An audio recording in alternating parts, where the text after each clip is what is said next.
Hi there, Horace Henshaw here for the Pacifica Historical Society and tonight's host of our program, Footprints of Pacifica. Every week we get together to discover and explore the lure and the lore of lovely Pacifica, its character and its characters. Tonight's show focuses on baseball's career of Rich Morales, the first Pacifican to ever sign to play Major League Baseball. And he lived in Pacifica even before the city was incorporated. We're happy to have Rich in the studio tonight so we can discuss some of the exciting things that have happened to him over his baseball career. Rich, thanks for being with us. Thank you. I've had the pleasure of knowing Rich for over 40 years. And when you want to talk about baseball and history of baseball, Rich is a great resource. He's going to take us through his early years of playing sports as a youth, through his baseball career with the Major League Baseball teams and managing, and then really wrap up what he's doing today as still living in Pacifica. So before we get into your professional career, Rich, perhaps you can enlighten us with how it was back in the 1950s, early 60s, living in Pacifica, growing up and playing maybe baseball or any other type of sport that you played at that time. Well, at the time, you know, when I first started playing ball down here in Pacifica, we had no baseball fields. We'd play in a lot. I played where Spanky's is in Pacific Manor right now, and there used to be a sign out there on the highway that was advertising the homes in Lindemar that they were selling for $10,000 at the time. And one winter they blew down, and that became our left field fence. And back in those days, we weren't a two-car community. And if the ball went across the highway, we didn't have to worry about it. We could hear the cars coming if they were coming. Because once everybody took their car to work, it was pretty dead. Now, you brought a picture with you tonight, Rich, and we're showing it on the backdrop there. Walk us through that. This is a photograph taken 103 years ago. This is my grandfather here. He was 18 at the time. This photograph was taken in 1910. This is his brother, who was about 15 at the time. And this is my great-grandfather, who was a policeman at the ferry building. And the uniforms they're wearing are the Burns Colts, and that was their name, Burns. And he was kind of like the Connie Mack of baseball in the West Coast, because he was thought of to be the most knowledgeable person around. And folklore has it, I have documents about this team, and it's just, you know, you can see that it was taken at Loba Square, which later on became Funston, and now it's Moscone. But baseball actually started 33 years before I was born. So when I got here, it was, you know, hey, be ready. Hey, is it really the myth that was circling around that your dad actually got you into baseball playing because he didn't want you to be a boxer like him? Well, you know, it goes back to that photograph, okay? I mean, he came in, and this is a baseball family. My mom's sister was married to an Italian guy from North Beach, Frank Calamagno, who managed semi-pro baseball for 1,000 years. And when we'd get together, family gatherings, it was always talking about baseball. So it was always in the air. And my dad just said, I'll show him. And look what happened. Well, you know, at the time that you were growing up as a high school person, neither Terra Nova nor Oceana were in existence, and you went to Westmore. And so that's really, I guess, that's where you're really serious about playing baseball. So how did that go about? Well, you know, we were, originally the kids on the coast were bused to Jeff, and I was in the first class that was bused to Westmore because Westmore was closer than Jefferson. And that's a photograph you're showing right there of the 1960 Westmore high school team that we won the championship that year, and 4 players off that particular club signed professional contracts. The following year we won again, and then I have a photograph here of the year that I played at CSM, and we also won the championship that year. And one of the players on that team is Greg Jeffries' dad, Rich Jeffries, who was quite a ball player. Matter of fact, there was quite a few players on that team that could really play. And we won the Big 8 conference at the time, and I have another photograph here of my first year in professional ball. Before you get into that, at what age did you really find yourself serious and really wanted to play baseball, even go into professional baseball? Well, you know, when I was really young, I always wanted to play in the Coast League because there was no Major League Baseball out here. We used to go to Coast League games, and you know, there were a lot of local people playing for the Seals and the Oaks at that time. I mean, they lived in the Bay Area. They were raised in the Bay Area, so it was quite an adventure to go see some of the people that I knew play when I was very young. So you signed, and this is a year of what? That's my first year. That was 1963. I played in Clinton, Iowa, in the Midwest League.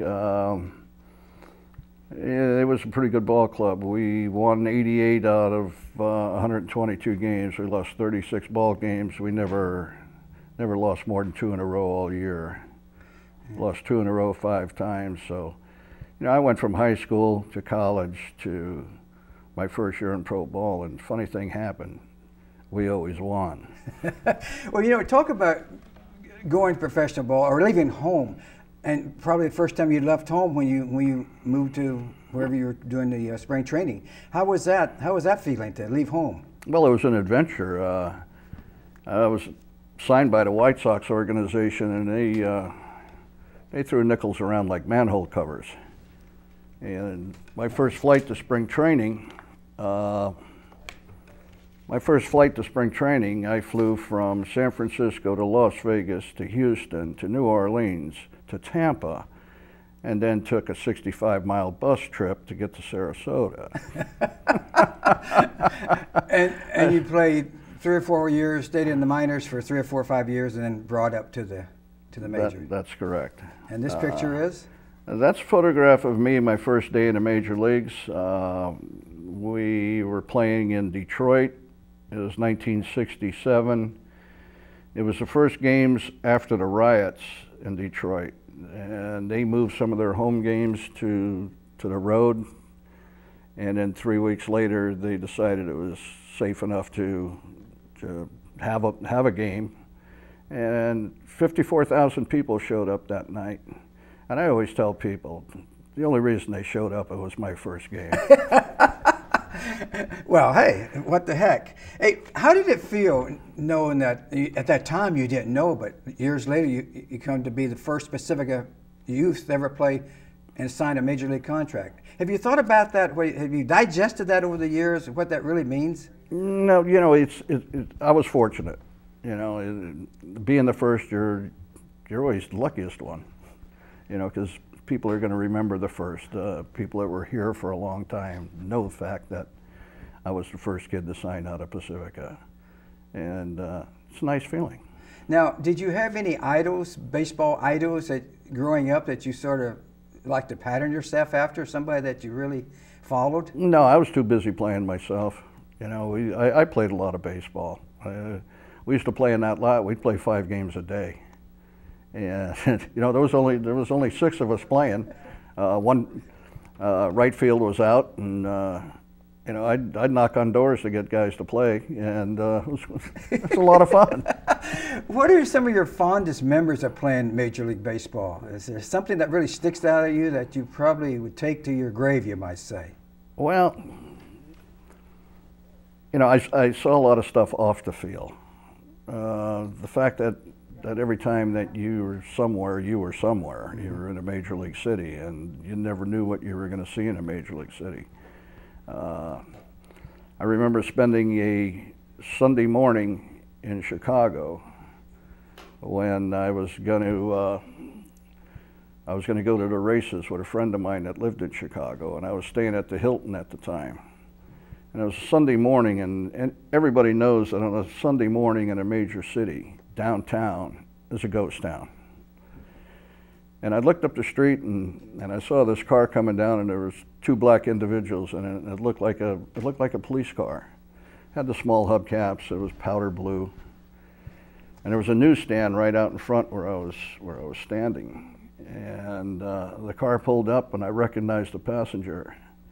and the passenger was Martin Luther King. And I'm standing on the corner with Martin Luther King and his driver, and the thing I'll always remember is Martin wasn't looking up, he was looking down. Because I believe he always knew that, you know, somebody was going to pick him off at some point. And I looked at him, and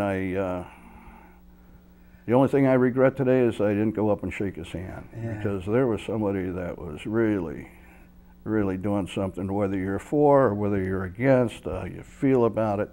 You're seeing one of the major movers of the time.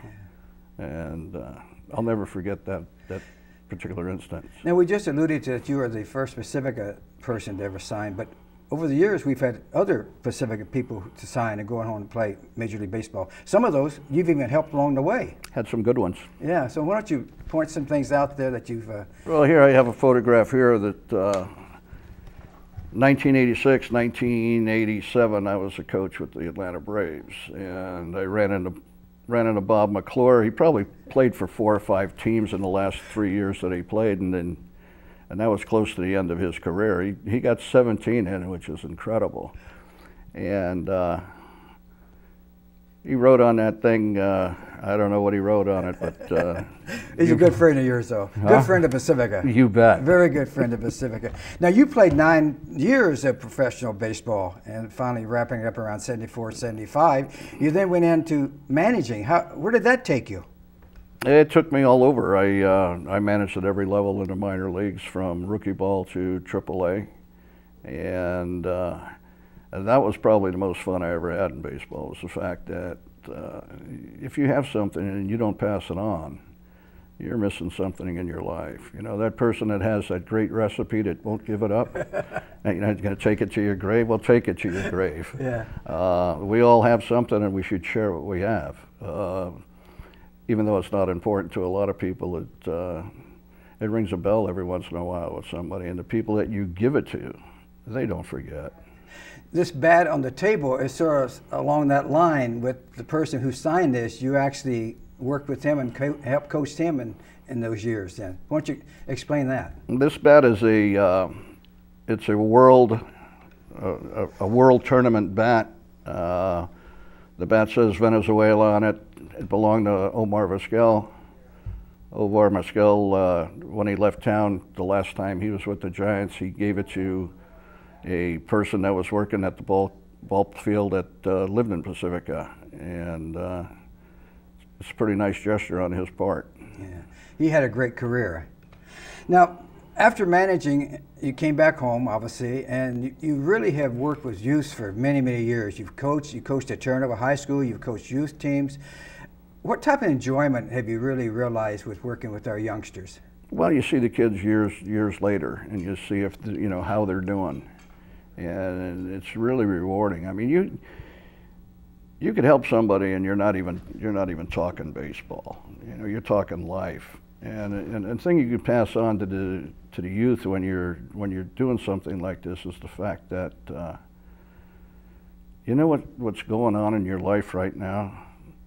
That went on in my life at some point. You know, I know how you feel now because I felt like that at one time. And you told them stories about some of the things you did when you were their age, and they look at you and they think you're talking about them, and of course you're talking about them because we're all the same. Yeah. You know, we go through the same things in life that everybody goes through. If you were talking to a boy or a girl now, and they aspire to play professional ball, what would you tell them? Keep playing. I mean, you know, if you want to be a great piano player, play the piano every day. You want to play ball, you better play ball every day. Because repetitions makes you better. It just makes you automatically better. I mean, you take the best jazz players in jazz. They don't pick up that thing once a week. They don't pick it up 3 times a week. They pick it up every day. And as soon as they pick up their horn, if they could really play it, they don't have to tune it because it's always tuned. We were remiss early in the program by not pointing out that you were a shortstop, and that really took in a lot of everyday hours and hours to be a great defensive shortstop, which you were. How did that come about that you were playing shortstop? Well, I was always the best on the team. Of course. What else? Expect any different? You know, I was always the best on a team. And I brought a photograph here of me in Hawaii. And Hawaii had an infield that was, it was just, it was really rough. It was cinders. And balls would take incredibly bad hops. And that particular ball there, I can still remember that ball coming at me with some vicious, spinning, biting, gnarling. It was gonna, it would have ate the average man up. But if you could see how soft my body is there, you know that guy could feel the ground ball. You have another picture, I think, of showing that you're playing. Maybe you can bring that up and show us as well. Okay, I have a couple down here. One was from going back to high school. This is me sliding in the home plate at Big Rec in San Francisco. That years ago they used to have a high school all-star game, or you could play in if you were in junior college. But I think the breaking point was 19, and the best players in San Francisco would play players from throughout Northern California. But you got to remember that at that point, baseball was starting to die in San Francisco. It is completely dead. It's in rigor mortis right now. I mean, there's no baseball in San Francisco. But prior to me playing, San Francisco was probably the baseball capital of the West Coast. Yeah. You know, it's like the Dominican is now. Incredible. I see we got a baseball card here. Well, this is when I was managing Calgary in the Coast League. Calgary, Canada, nowhere near the coast, is it? But you got to remember, I played in Indianapolis when I was in the Coast League also. Yeah. Tulsa, Oklahoma was in the Coast League, Denver. And we don't do a good job with geography, but they do what they have to do to put a team on the field. When I was a sports writer in Little Rock, Arkansas, was in the Pacific Coast League. Yeah, absolutely. So I know that's amazing. Well, you know, over the years, you played ball, you came up, you coach kids, you work with kids. What's the fun that you're doing now? What's happening now with Rich Morales? I watch a lot of giant baseball, and I watch them every night. And the game has really changed, you know, because Major League Baseball sells home runs, and if you don't believe they sell home runs, they imported a guy from Oakland that didn't even make the club to appear in it this year. And the fact that you get, you know, the ballpark's full, and they're lobbing the ball up, and they're jacking it out of the ballpark, and you got people buying that. To me, it's laughable. As it turned out, your son also followed you in playing baseball. Well, apples don't fall too far from the tree, you know. I mean, it goes back to that. He's a scout with the Baltimore Orioles. He's been working for him for 7 or 8 years. And prior to that, he was a minor league hitting instructor in the Milwaukee Brewer organization and also Montreal. And he worked with Toronto 1 year. So, yeah, it's there. Would you ever consider getting back into baseball? Oh, I'd love to manage the Washington team next year, but I don't think I have a chance. Well, probably not, but, you know, maybe Toronto. No, that job's open. I'm sure they've already picked their guy. But going back and talking about some of the old timers in baseball, you mentioned you did not have a favorite or idol, but in the 50s and 60s, you know, there was no baseball, no professional baseball here in San Francisco. So who were people following at that time? Well, you were following the Seals. I mean, it's professional baseball. It's just not major league. I mean, once you sign that contract, I don't care if you play 35 years in the minor leagues, you're a professional. And that's something a lot of people don't understand. Oh, you're a pro because you play in the major leagues? No, you're a pro anytime you're getting paid to play wherever you're playing. Sort of like an Olympian. You never say an ex-Olympian. You always say Olympian because you can't take that away from you. No. And so that's probably along the line. You know, it's nice to know that you played in the ultimate varsity league. You remember playing in Oakland quite a bit? Because you never played in San Francisco. Yeah, I played in San Francisco. Did you? Yeah, I was with San Diego the last Oh, that's right. You 2 played years. with San Diego. And that was a pretty good experience being down in San Diego because in 1974, Ray Kroc, the owner of McDonald's, Yes. saved the Padres from moving to Washington. And if I may, I'd like to tell a story about our opening day. The year before, 1973, we were playing in front of crowds of 1,500 at home. We had our own plane, but it was a 4-engine prop, and we were flying under and around, and if we went from San Diego to Montreal, it might take us 12 hours. I mean, we might bypass it by going down to Florida and shooting up, you know. But anyway, Mr. Kroc bought the ball club and went out and got a whole bunch of old players. Willie McCovey, Bobby Tolan, Glenn Becker. They just went out and got a bunch of people that couldn't play anymore. So we opened the season in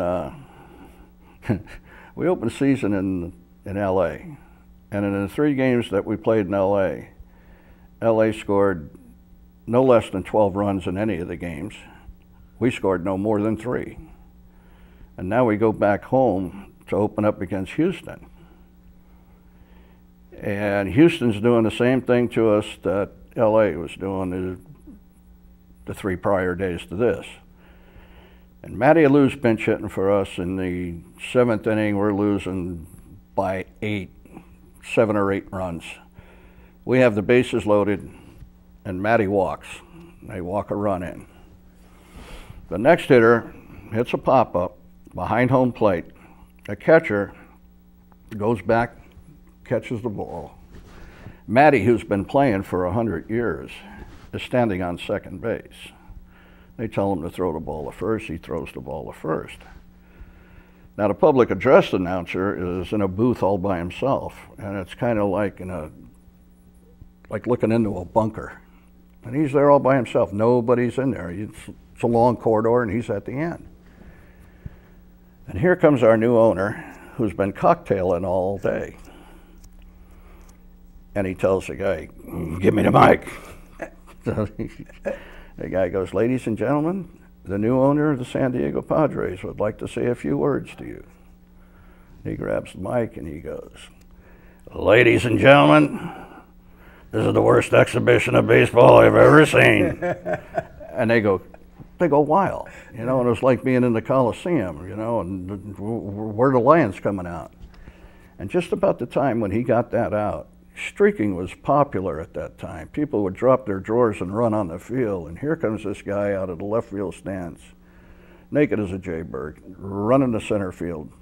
And here's our new owner with a pretty good heat on going, yelling on the mic, "Get him!" Oh my God. You know, I can't believe, Rich, you have thousands of stories like that to tell, that's for sure. Hey, you know, one thing I want to touch on is that you belong to an elite club and you talk about Major League, that's an elite club, but you also belong to an elite club of being in 3 sports Hall of Fames. Daly City Hall of Fame, the San Mateo County Hall of Fame, and of course the one that we're most proud of, the Pacifica Hall of Fame. Now, it's not Major League Baseball, but still, I think you'd have to feel... Well, it's definitely recognition. Yes. You know, it's definitely recognition, and it's something not to frown upon. I mean, you got to feel pretty good about it. Yeah. I do. If you were to go back and you had a chance to do something differently with your life instead of playing baseball, what would it probably been? Probably take better care of myself. It's not that bad yet. I have a picture here. I want to show this picture here. I have to show this. It's too bad I put it away because I wasn't planning on using it, but I want to show everybody. This is Rich. Can you pick this up on that? This is Rich. Well, what, maybe 70, something like that? Yeah, I want to say that's 1971. Yeah, 71 probably. Look at that hair, folks. I mean, that is really a crop of hair right there. Look how. Easy come, easy go. You still got it though, Rich. That's for sure. Oh my God. But so as we wind up, what's on the horizon for Rich Morales now? Where do we go from here? What do you see yourself doing? And hopefully, I could get another 10 in.